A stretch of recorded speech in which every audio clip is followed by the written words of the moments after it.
Olá, a graça e a paz do nosso Senhor Jesus. Meu nome é Gisele Melocro Borelli, estou pastora na IPI de Araraquara e esse podcast que chega até você é a gravação das nossas aulas de escola bíblica, que acontecem todas as quintas-feiras, 7h30 da noite, no nosso templo. Seja bem-vindo a esse espaço de estudo, comunhão e fé na escola bíblica, no estudo da palavra. Vem e vamos juntos. Boa aula! Vamos começar então a nossa aula. Hoje a gente vai falar sobre um tema bem interessante. Falaremos sobre a liberdade cristã. Então vamos abrir lá em Gálatas 5. Nós vamos ler do 1 ao 15.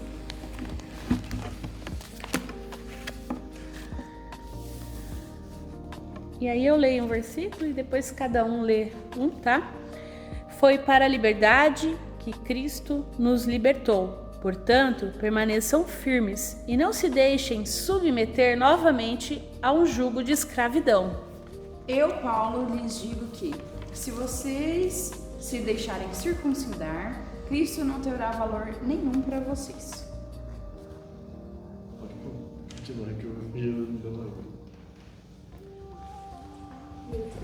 De novo, testifico a todo homem que se deixa circuncidar, que o mesmo está obrigado a guardar toda a lei. Vocês que procuram ser justificados pela lei se separaram de Cristo, caíram da graça. Pois, por meio do Espírito, aguardamos pela fé a esperança da justiça. Porque em Cristo Jesus, nem a circuncisão, nem a incircuncisão tem valor algum, mas a fé que atua pelo amor. Vocês corriam bem. Quem os impediu de continuar obedecendo à verdade? Sou eu. 8. Essa persuasão não vem daquele que os chamou. Um pouco de fermento leveda toda a massa. Estou convencido no Senhor de que vocês não pensarão de outro modo, e aquele que os perturba, seja quem for, sofrerá a condenação. Irmãos, se ainda prego a circuncisão, por que continuo sendo perseguido? Nesse caso, o escândalo da cruz teria sido removido. Quem dera até se mutilassem aqueles que estão perturbando vocês. Irmão, vocês foram chamados para a liberdade, mas não usem a liberdade para dar ocasião à vontade da carne. Ao contrário, sirvam uns aos outros mediante o amor. Porque toda a lei se cumpre em um só preceito, a saber, ame o seu próximo como a você mesmo. Mas, se vocês ficam mordendo e devorando uns aos outros, tenham cuidado para que não sejam mutuamente destruídos. Amém. Paulo tá bravo. A gente vai ver aí nesse trecho, né, que ele vai combater, né, o legalismo e ele vai defender então essa liberdade cristã. Ele ensina que a salvação é exclusivamente pela fé em Cristo, alertando que tentar se justificar pela lei anula a graça, mais uma vez, né? E a verdadeira liberdade não é desculpa para pecar, mas um chamado para servir ao próximo em amor. Aí o nosso objetivo aí, né, do saber, sentir e agir, da ortodoxia, ortopatia, ortopraxia, que a gente sempre fala, né? Saber reconsiderar o conceito de liberdade, a gente vai falar mais a fundo, mais pro finalzinho da nossa lição. Sentir que é importante a gente valorizar isso que a gente tem, que é essa liberdade que nós temos em Cristo, e agir, né? Viver de forma responsável essa liberdade, que foi conquistada por nós, por Cristo na cruz. Então vamos lá, a gente vai dividir aí, né, em 3 partes. A gente vai ver que primeiro ele vai falar da firmeza na graça, que é dos versículos 1 e 6. Depois ele vai falar do perigo do falso ensino, do 7 ao 12, e depois ele vai falar, por último, da liberdade como serviço, do 13 ao 15. E a gente vai entrar mais a fundo nessa questão da liberdade como conceito, tá?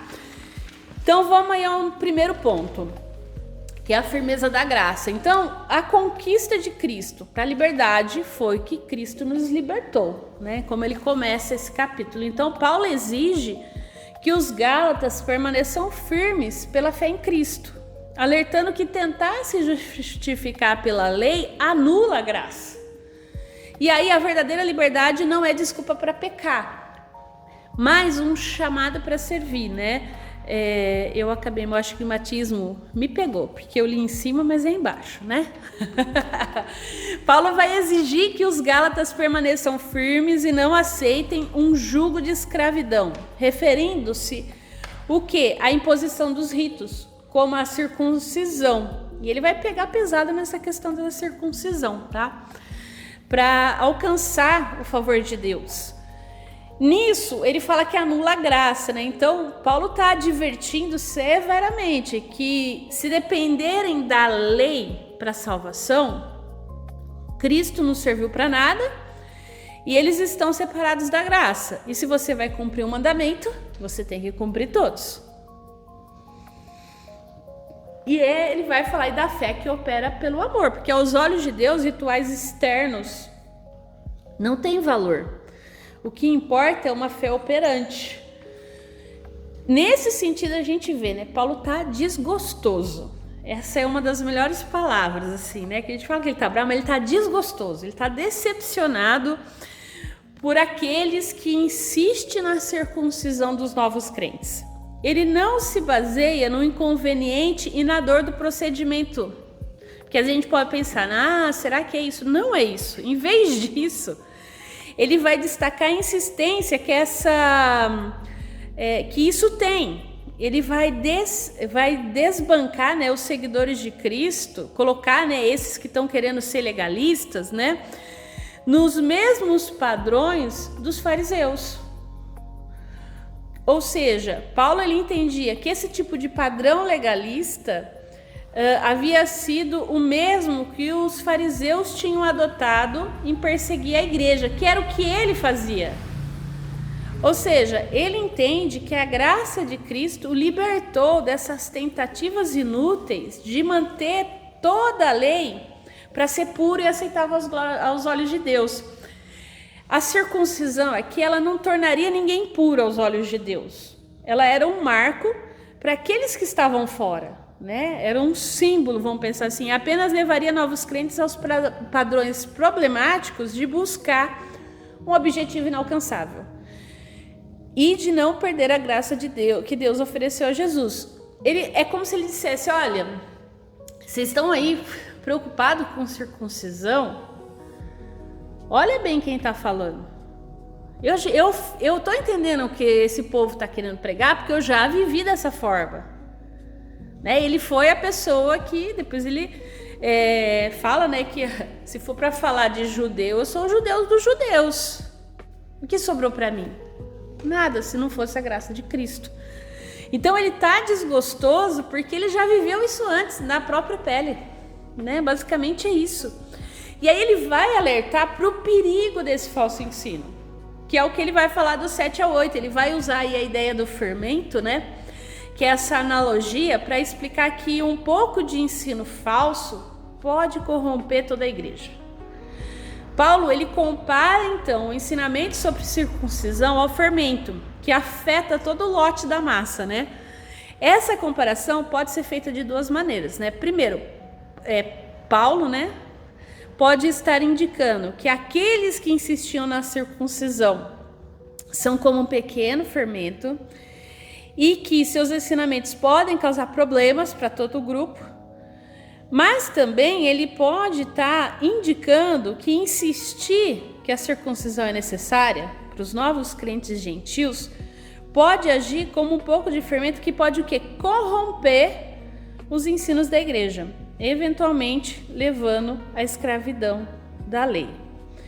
Então, ele vai falar da cruz, né? Como a cruz é escandalosa para esse grupo legalista, porque o ensino da justificação apenas pela cruz, ela ofende o nosso orgulho. Então, eu não posso fazer nada mesmo para ter a salvação? Não. E aí ofende, porque se Paulo ainda pregasse a circuncisão, a perseguição teria cessado. Apesar que eu acho que eles iam arrumar outro problema para Paulo. Assim, tem uma opinião de que esses caras que estão atrás de Paulo, esses tal de judaizantes, era da turma de Paulo. Como Paulo virou as costas para ele, eles ficaram mais bravos que Paulo e estão indo atrás. Mas é uma opinião não comprovada historicamente, tá? É só uma opinião. Só que eles acabam se convertendo, porque eles vão pregar depois Cristo, eles vão pregar Cristo. Só que para não... A gente não vai na de Paulo, não, vamos pôr a circuncisão aqui. Vamos colocar a questão dietética ali, porque lembra que no primeiro concílio teve um acordo, então não come carne com sangue, mas não precisa circuncidar, que vai ser um pouquinho depois dessa de Gálatas, né? Porque até então o que a gente entende é que essa carta foi escrita antes, ainda não tinha um consenso. Provavelmente essa questão da circuncisão deve ter sido debatida no concílio de Jerusalém, né? Muito provavelmente. Então, acabou chegando à conclusão que não faria sentido a circuncisão, uma vez que a igreja primitiva adotava o batismo. Pensando na gente que é presbiteriana, a gente usa, né, o batismo como a circuncisão. Por isso que a gente batiza criança. Na promessa de que, olha, a gente vai ensinar a fé para essa criança, ela pertence ao povo de Deus, então para a gente o batismo tem o mesmo significado que a circuncisão tinha para o judeu, de inclusão ao povo. Então, provavelmente foi toda essa discussão que rolou. Não estávamos lá, não temos imagens de câmera escondida, né? Não temos, mas o que temos é o que chegou até nós, né? Na nossa tradição. Como aliancistas, vamos pensar assim, essa é a nossa interpretação. E aí a frustração de Paulo, ela fica evidente quando ele expressa o desejo de que aqueles que estivessem na circuncisão cometessem um erro no procedimento e já se castrassem. A minha tradução, que é a NVI, ela fala justamente isso, no verso 12. Quanto a esses que os perturba, quem dera que se castrasse. Já vem encher o saco meu aqui, por que então, já que quer mutilar, quer cortar, quer fazer, corta tudo. Acaba com tudo de uma vez, né? Paulo estressado, o colérico típico. Isso provavelmente deve ter sido uma indicação assim do nível de frustração que o Paulo estava. Ele só não escreveu uns palavrões igual Lutero, porque ele era muito mais... tinha mais pudor, porque Lutero escrevia. Quem lê as coisas de Lutero se diverte, porque de repente aparecem umas coisas do nada lá que você fala, meu Deus. E aí a gente vai ver que a ideia aqui é que, apesar de ter essas discordâncias, para o judeu... O eunuco, que era aquele que era cortado tudo, que era castrado, o judeu tinha uma versão eunuco. Então, assim, ele tá indo para um extremo, bem extremo. Se eu não me engano, mais para frente, que Paulo vai... Eu não vou lembrar agora de data, porque eu não estudei isso, mas ele vai escrever a carta aos romanos mais para frente do seu ministério. E a carta dos romanos tem uma questão também que os judeus já não são muito mais queridos em Roma, eles foram expulsos de Roma. Esse imperador Cláudio, na época que ele expulsou os judeus, ele inclusive proibiu a circuncisão. Ele proibiu as pessoas de se mutilarem. Para os gregos, essa questão dessa circuncisão era algo também assim, tipo, para que você vai fazer isso? Vai mutilar, né? Então tinha alguns casos, principalmente em Jogos Olímpicos, os atletas, eles disputavam nus. Então, inevitavelmente, você sabia qual já era judeu e qual não era. Então tinha casos, não sei como, não me perguntem, mas tinha casos de homens que revertiam a circuncisão. Como? Não sei. Só sei que tem. Eu lembro que na USP a gente fazia estudo no grupo de judaísmo e na época dos macabeus, por aí, né? A gente não tem na nossa Bíblia, mas vale a pena ler, quem tiver a Bíblia católica. Tem essas discussões, né, da questão do povo e tal. E nessa época aí era muito comum, e aí fora do livro dos Macabeus, mas nos livros históricos paralelos, dessa ideia dos judeus que eram judeus, foram circuncidados na infância, não tiveram essa opção, mas quando cresceram não seguiram o judaísmo e estavam lá com os gregos disputando uma Olimpíada, então eles queriam parecer gregos e não judeus. Então, essa ideia da marca é muito relevante. Então, quando Paulo fala aqui para se castrar, ele está muito bravo. Porque para ele, como judeu de judeus, era importante a circuncisão. Mas não nesse nível. Porque ele vai falar que a circuncisão, que é aí na segunda página, né? Ele não, eu escrevi aí, né? A circuncisão foi a marca que identificou os descendentes de Abraão como o povo da aliança de Deus.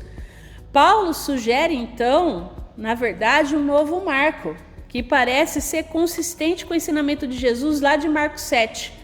Nada fora de um homem pode torná-lo impuro. Na verdade, é o que sai de um homem que o torna impuro.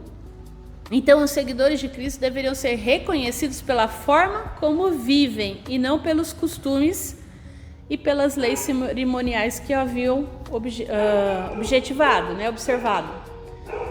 Então essa é a briga dele. Vocês querem parecer, que dá a entender que Paulo está questionando, na verdade, que quando eles apelam para a circuncisão, eles querem uma marca externa também do cristianismo deles.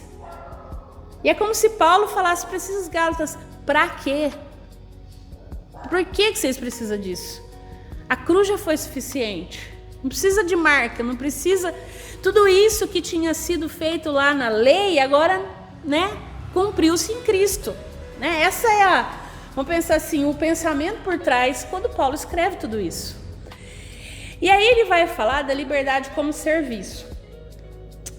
Ele vai tratar a questão da diferença, né, da distância entre libertinagem e liberdade, que é muito importante para a gente. Né? Então Paulo ele ressalta que eles foram chamados para a liberdade, mas ele adverte, né?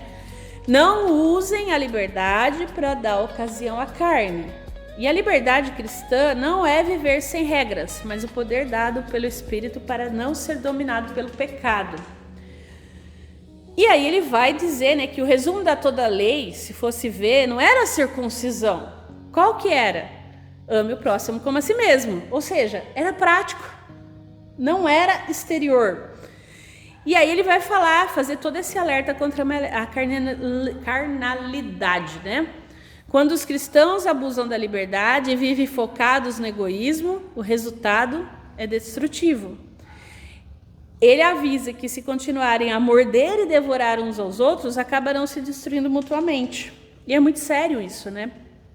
Porque às vezes eu uso da minha liberdade para falar o que eu quero, fazer o que eu quero, do jeito que eu quero, e eu acabo acabando com outro nisso. E aí eu queria pensar, né? Afinal, o que é liberdade cristã? E aqui é um conceito importante da gente entender.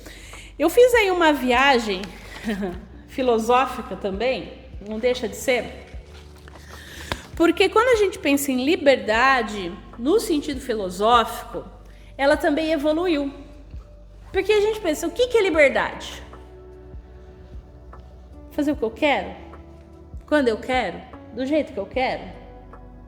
Será que é isso? É um conceito que é difícil da gente... A gente pode ter as definições dos dicionários, mas é um conceito que muda de tempos em tempos. Eu gosto do imperativo categórico para cristãos, de Kant. Manda. Não, Kant dizia que liberdade não é libertinagem, de fato, e que você deve fazer aquilo que pode se tornar uma lei universal. Uhum. Ou seja, se eu vou te dar um conselho, esse conselho pode ser universal, esse conselho pode ser aplicado a todos, então é um imperativo categórico e deve ser aplicado. Sim. Se eu vou fazer uma compra, ela é só por prazer ou ela é porque me é útil? Se me é útil, imperativo categórico. Se é só por prazer, libertinagem. Interessante. Muito bom. Se a gente perguntar o que é liberdade, vamos pensar aqui anacronicamente. Para um escravo lá da época do Império, será que ele ia pensar isso? Liberdade, o que era? Sair debaixo do seu senhor. Se a gente perguntar o que era liberdade, para alguém da época de Paulo, com certeza não é nenhuma coisa que essa questão que você colocou é da filosofia moderna, mas também não é de um escravo. E aí aqui que eu achei importante a gente separar um pouquinho os conceitos de liberdade para a gente entender onde Paulo quer chegar. Eu trouxe uma visão contemporânea também, porque Paulo não vai conversar com a filosofia moderna contemporânea, ele está conversando com a filosofia da antiguidade, tá? Mas que para nós, estando hoje aqui no século XXI, faz sentido, tá? Então, vamos pensar, né? A liberdade, ela evoluiu de uma conquista de autodomínio racional e participação cívica da antiguidade. Quem era livre? Quem podia exercer sua cidadania. Geralmente era homem com dinheiro. Naquela época ainda não tinha essa questão da cor tão forte como é hoje. Porque naquela época ser escravo, não ser cidadão, você podia ser mulher, criança, e você não tendo dinheiro, você não tinha cidadania. Para um conjunto de direitos inalienáveis e autodeterminação, que é o da modernidade, que é essa ideia toda que Kant coloca. Chegando hoje, pensar nos nossos dias, né, ela é uma construção existencial, né, e é uma prática de resistência social diante dessas estruturas de poder. É livre quem pode pensar, quem pode falar a respeito do que pensa, né? Tudo bem que hoje a gente tem aí uma briga, vamos pensar assim, né, de narrativas. E a gente sabe que tem muita gente que fala o que quer e esquece de uma questão que tem outras pessoas. Eu não posso sair por aí também falando o que eu quero, porque é racismo. Eu tô falando o que eu acho, mas é crime. E que ele não seja só crime no sentido, eu tenho medo de ser preso. Não, é uma questão aí que envolve muitas coisas, né? Enfim, de mediocridade até uma construção existencialista, porque então... sou livre eu que posso falar o que eu quero, mas o outro não. Então, vamos pensar. Eu fiz uma tabelinha, eu adoro essas tabelinhas que a gente cria na IA. Gemini ajudando a gente. Que aí eu coloquei essas 3 visões, tá? A filosofia antiga, moderna e contemporânea. E aí, primeiro, então, o foco principal, né, que foi o que eu já disse até aqui, autonomia e cidadania para a filosofia antiga, autonomia e direitos para a filosofia moderna, e aí a gente tem filosofia contemporânea, construção e escolha. Se eu posso escolher, eu sou livre. E aí vamos ver qual era a visão de liberdade, né? Na filosofia antiga, então, viver de acordo com a razão, dominando os instintos, que é o que o estoicismo falava, e participando ativamente da polis, da cidade, né, que era o que Grécia e Roma colocavam. O papel do indivíduo dentro da filosofia antiga era parte de um todo, então a cidade ou a ordem cósmica. A liberdade é agir pelo bem comum e pela ordem. E aí, alguns destaques desse período, Sócrates, Platão, Marco Aurélio, né?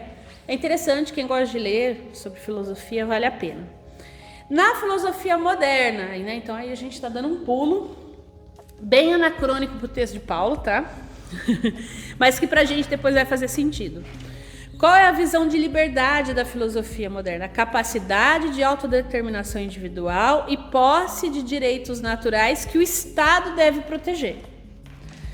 Qual é o papel do indivíduo dentro disso? Um indivíduo isolado com direitos inalienáveis anteriores ao Estado, que é contratualismo. Agora falou difícil, mas enfim, E aí vai ser difícil igual os filósofos dessa época, né? John Locke, Rousseau, Kant, né? Tenta ler, só a Marina que é do direito aí que tem essas facilidades. Particularmente, eu acho bem difícil. E aí a filosofia contemporânea, que é a do nosso tempo, que a gente tem hoje, né? A visão da liberdade, o que é hoje? A liberdade é um projeto existencial contínuo. É um foco nas responsabilidades pelas escolhas próprias e na resistência à opressão. O papel do indivíduo dentro dessa filosofia, né, dando a ideia de liberdade, é um sujeito livre por definição, né? Ele é forçado a criar sua própria essência através das suas ações de engajamento social. E aí os destaques filosóficos, né, Jean-Paul Sartre, Foucault, então isso é o que a gente tem aqui. Natanael quer incluir alguma coisa aqui? Você que é da área da ADM, estudou isso também? Eu tô lembrando os meus alunos de filosofia na faculdade. Mas eu tenho perguntas no final. Socorro! Enfim, a liberdade cristã aqui proposta pelo apóstolo Paulo em Gálatas 5 se diferencia de todas essas visões. Porque é importante a gente pensar que a nossa visão de liberdade hoje, ela envolve a cultura em que nós estamos.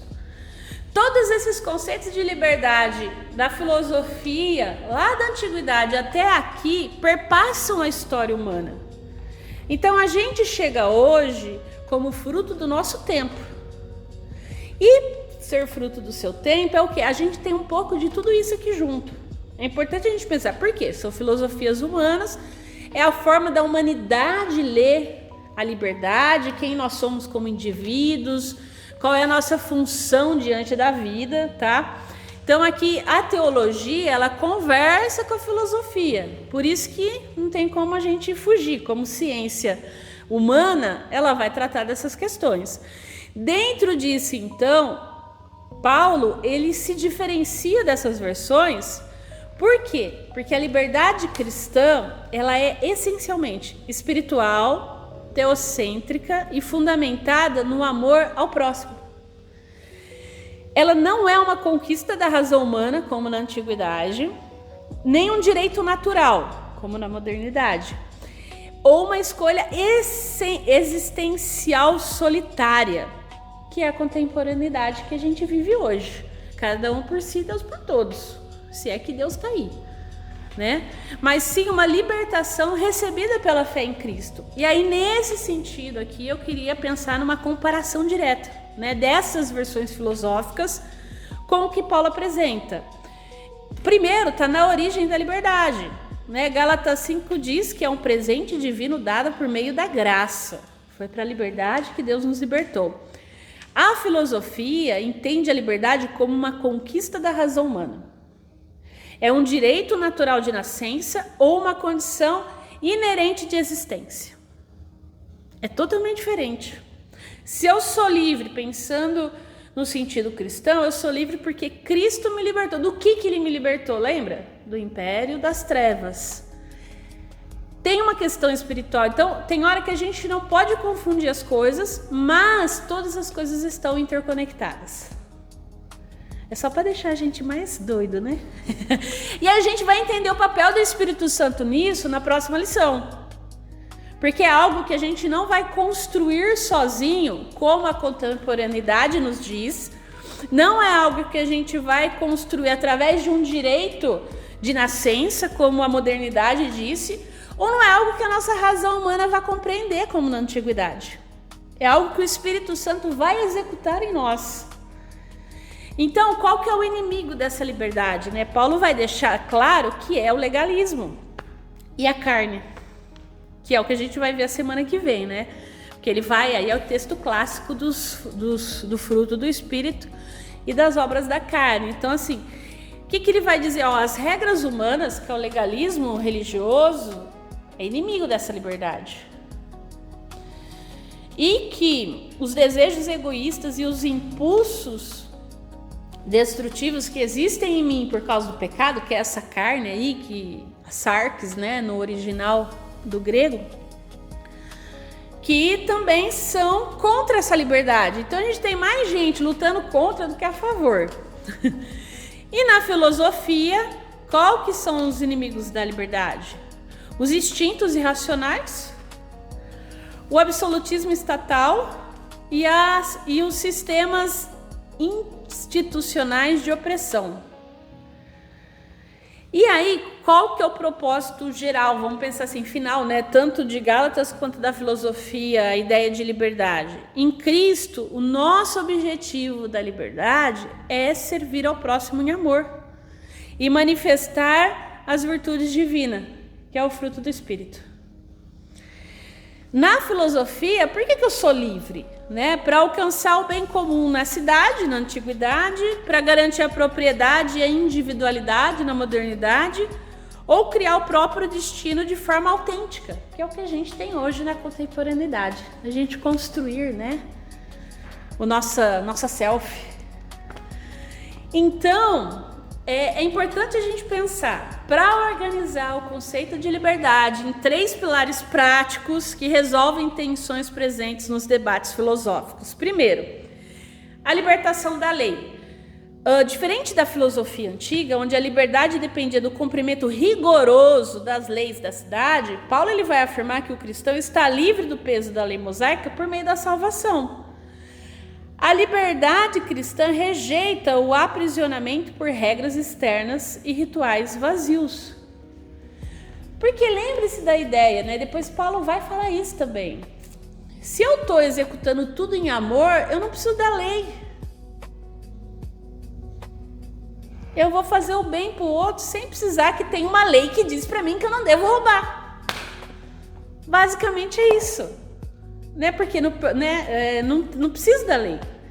Só que se eu estou ligado na graça de Deus ou na lei, é isso que ele está trabalhando com os Gálatas, Porque essa lei vai me libertar do egoísmo, que é a ideia da libertinagem. Para Paulo, ter liberdade não significa fazer o que se entende, o bem que você quer, tudo que você quer. Ele alerta, não use a liberdade para dar ocasião à carne. Então, enquanto o existencialismo contemporâneo vê o ser humano livre para criar suas próprias regras morais, a liberdade cristã encontra o seu limite no domínio próprio gerado pelo Espírito Santo. Vou pensar no exemplo prático. Casamento. O que a gente mais escuta hoje? O importante é ser feliz. Chega uma hora no casamento que as coisas se desgastam, os filhos chegam, tá todo mundo cansado, você até às vezes teve uma semana difícil e você, começa a desgastar. Uma hora o amor, a paixão acaba. A paixão acaba. É cientificamente comprovado. Depois de 6 meses, no máximo 8 meses, a paixão acaba. Qual é a ideia vamos pensar dos... E aí, isso aí a gente vai estudar no curso de noivos. A ideia dos votos do casamento. Os votos, eles pressupõem que é um compromisso de amor futuro. Porque na hora que tá todo mundo aqui, aquela cerimônia, tudo lindo, tudo bonito. Ai, que gostoso, eu te amo, eu vou ser fiel, eu vou fazer tudo por você, na saúde e na doença. Tá. E aí depois que passa tudo, a pessoa fica doente, aí você descobre que, olha, como é difícil cuidar de uma pessoa doente. Quer saber? A família dela que cuide, eu vou embora. Nossa, olha, pelo amor de Deus, você tá me enchendo o saco. Aí a coleguinha do trabalho começa, a jogar uns charme e tal. Pensando bem, eu vou ser feliz. Acabou, me apaixonei por outra pessoa, não sei o que tem, não dá mais. Só que eu fiz os votos lá atrás, que eu prometia que eu ia ser fiel, porque eu só preciso ser fiel quando a tentação chega. Eu só preciso cuidar de alguém na doença quando a doença vem. Então, qual é a ideia aqui? Que o amor cristão, como prática, como ágape, que é aquela ideia do amor incondicional, ele deve acontecer independente da forma ou da circunstância. Ou seja, eu amo outra pessoa porque ela me faz feliz e satisfeito sexualmente, porque ela tá bem e ela pode fazer as coisas por ela mesma. Eu amo ela porque eu amo ela por quem ela é, e se ela estiver doente, eu vou cuidar dela. E se de repente em algum momento a gente não está bem, ela não me satisfaz mais, vamos encontrar um caminho junto? Dá para entender essa ideia? Por quê? Qual é a liberdade aqui? Eu posso pecar, eu posso encontrar outra pessoa, eu posso ir embora na hora que a pessoa está doente. Filosoficamente falando, você pode. Como diria, isso é bem contemporâneo, Raul Seixas, faça o que quiseres, há de ser tudo da lei. A lei permite que você vá embora. Você não fez votos diante do juiz falando que você... Não, você só assinou um contrato. O casamento é um contrato segundo a lei. Eu assinei um contrato com outra pessoa, não tá bom. O que acontece com o contrato? Não tá bom para uma das partes, você rompe o contrato. É isso, né? Tô falando do exemplo do casamento, que é algo que pra gente é muito... Pensando nessa ideia de liberdade, libertinagem e tal. Qual que é a ideia aqui de Paulo? Olha, você tem liberdade para ter outra pessoa, se quiser, mas o quanto isso vai custar? Quebra de contrato, presume-se pagamento de multas, né? É assim, aí você perde a convivência com os filhos, você não vai ver seus filhos crescer, não vai ser os seus filhos que vão chamar à noite por vocês, vão chamar outra pessoa. Se a pessoa está doente, de repente, eu dei 2 exemplos aqui, né, no caso de pessoas, quem vai estar lá no último momento? Você vai sentir a perda dessa pessoa, mas você vai poder entrar no velório para se despedir? Então, é uma liberdade que você tem, mas o que Paulo está querendo dizer, olha, não usem dessa liberdade para fazer o que vocês quiserem, vamos pensar assim, de qualquer forma, pensando só em vocês. É aquilo que a gente fala, que a liberdade o quê? É escolher às vezes o que eu não quero, porque eu sei que isso que eu não é, eu quero ir embora, não, mas eu vou escolher ficar. Vai ser dolorido talvez, porque eu vou pensar naquela pessoa do meu trabalho ainda uns 3, 4 meses. A hora que a paixão acabar, você vai olhar para sua família e falar, ainda bem que eu fiquei. Porque geralmente a pessoa que vai embora, depois que a paixão acaba, ela olha para a pessoa e fala, pô, o que eu fiz? A gente tem muito exemplo sobre isso. Então, a poder escolher em Cristo, eu posso ir embora. Né? Mas em Cristo eu vou ficar, né? O segundo exemplo particularmente, é pessoal. É pessoal. No dia da velório da minha mãe, meu pai queria entrar para vê-la, mas ela tinha pedido para o meu tio para ele não deixar, para o irmão dela não deixar ele entrar no velório. Meu pai estava triste, ele foi lá ver eu e meu irmão, mas ele não pôde se despedir dela. Que foi respeitado o desejo dela. Foi algo que ela escolheu. A gente via a tristeza no olhar dele. Ele sabe, e depois ele ficou doente, tudo. Uma vez eu lembro, no primeiro AVC dele. Meu irmão no hospital com ele chorava e ele falava assim pro meu irmão, eu tô pagando o que eu fiz pra sua mãe. Depois ele encontrou Cristo, essa culpa foi curada, mas tipo assim, olha a culpa que ele carregou. Porque ele fez uma escolha. E aqui eu não estou julgando se a escolha dele foi boa ou ruim. Eu estou contando, eu estava do outro lado. Minha mãe sempre ensinou pra gente assim, olha, eu separei de seu pai, vocês continuam sendo filho deles. Tipo, a gente tinha contato com ele sempre. Tipo, ela nunca cortou, nunca fez essas, né? Não, ao contrário, ela sempre fez a gente respeitar ele e tal. Então, assim, mas ele colheu o fruto no final, tipo assim. Então, é difícil. Assim como a gente vê milhares de casais, né, pensando naquele que se apaixona pela colega de trabalho, ou sei lá, sabe quem, se arrepende. São poucos casos. Aqui não estou falando, não é uma posição, olha, não vamos nos separar nunca, não é isso. Estou fazendo uma leitura a partir dessa posição de Paulo de libertinagem. Eu posso fazer o que eu quero, o importante é ser feliz. Se eu estou bem, eu vou. Aí eu esqueço que eu tenho filho, eu esqueço que eu assumi um compromisso, os votos diante de Deus, de testemunha. É isso que eu quero dizer, tipo, tudo isso é um pacote. Sim. Fala, Natanael. Eu só queria comentar. Eu até costumo, quando eu falo sobre o amor, né, e acho que a minha definição que eu tenho até hoje sobre amor é que amor é você mesmo vendo o pior da outra pessoa, você decidir ficar. Sim. E quando a gente leva isso para Deus, eu vejo isso de dois lados. Né? Do lado de Deus, Deus é o cara que vê o nosso pior E fica. e tá ali sendo fiel, que ele é fiel. E do outro lado, a gente tem que lembrar do nosso pior, lembrar de Deus ser fiel. Eu falo que eu já tive vários momentos que eu posso chamar de pior momento que eu já estive, e teve um lado, e a gente tem o costume de estar no pior e fazer a oração de Jó, né? Que é aquela oração bem legalista. Deus, porque eu fui bom, porque eu dava dízimo, porque eu andava na igreja, e assim minha vida tá horrível, etc. A gente nunca tem que fazer por esse caminho. Né? Porque Jó levou uma lapada quando fez a oração. Mas também eu falo que eu tive situações de estar no momento pior, e realmente chegar em Deus e falar, e perguntar para Deus, sabe? Será que o Senhor, sei lá, desistiu de mim, apagou aí das suas prioridades, me tirou da agenda? Ou a ponto de falar, Deus, não desiste de mim, porque eu já desisti, entendeu? Uhum. Então, assim, é no pior que a gente também lembra que Deus é fiel.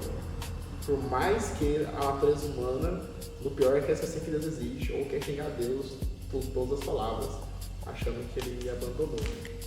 É importante pensar, abrir um parênteses nesse, a pessoa ficar no nosso pior, que tem piores que são totalmente suportáveis e que a gente tem que estar lá, mas existem piores que a gente tem que correr.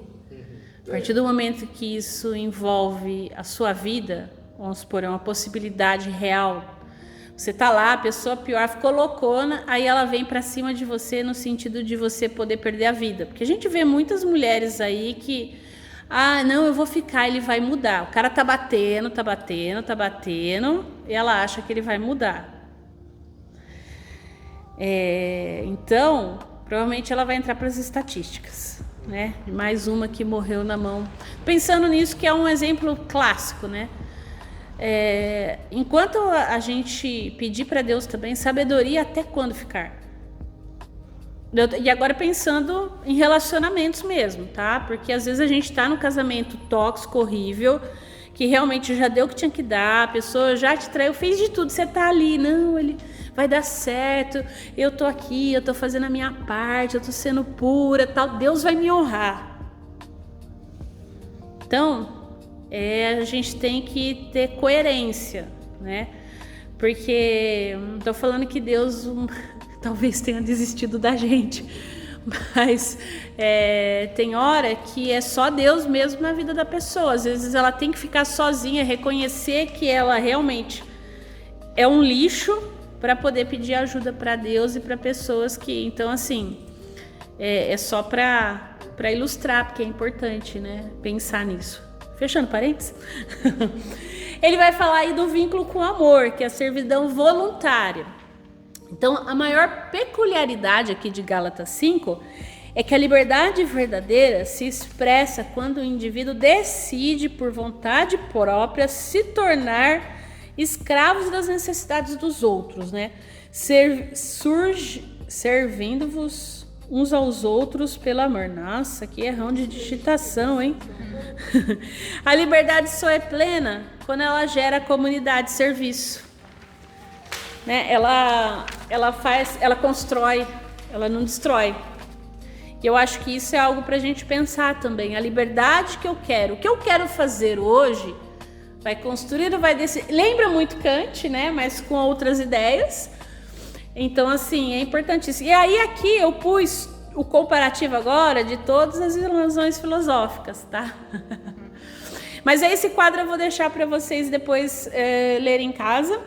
Eu vou direto para o final aqui. Gálatas 5 nos ensina: proteger a liberdade de ameaças externas, que são as regras humanas, e internas, que é o nosso egoísmo. E aí eu queria pensar em coisas práticas, né? Orientações muito objetivas para o nosso dia a dia. Primeiro, guarde a sua liberdade com firmeza. Se você já foi liberto de um vício, de uma mentalidade de culpa, de relacionamentos tóxicos ou de um perfeccionismo religioso que tentava comprar o favor de Deus, não volte para lá. A liberdade, ela exige vigilância ativa. Segundo, foque no que realmente importa. No dia a dia, a sua espiritualidade não é medida por quantas regras de etiqueta religiosa você cumpre, mas pela quantidade de amor prático que a sua fé produz nas pessoas ao seu redor. Terceiro, cuidado com as más influências. Você não é todo mundo. Ideias erradas, fofocas ou mentiras começam pequenas, mas têm o poder de corromper ambientes inteiros, família, trabalho e igreja.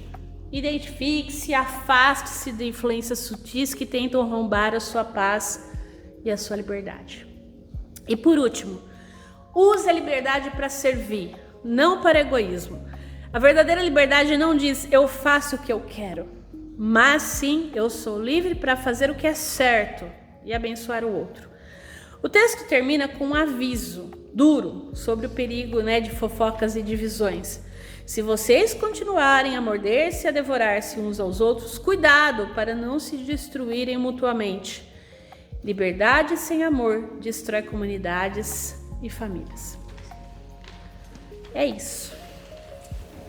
Gente, alguma pergunta? Alguém quer incluir, colocar mais alguma coisa? Esse segundo quadro eu vou deixar para vocês depois verem em casa e lerem, porque ele vai falar também mais ou menos a mesma ideia, a origem do conceito, o inimigo da liberdade, os propósitos finais, o papel de indivíduo, é tudo que a gente falou dentro do nosso estudo aí, de forma resumida. Eu gosto desses desenhos assim. E aí semana que vem a gente vai falar sobre o resultado dessa liberdade. Certo? Que bom que você nos acompanhou até o final dessa aula. Você ouviu a Escola Bíblica da Igreja Presbiteriana Independente de Araraquara e eu quero convidá-lo a nos fazer uma visita. O nosso culto é aos domingos, às 9 horas da manhã, na Rua Rui Barbosa, 10.074, na Vila Xavier. Que Deus te abençoe e te guarde. Até a próxima!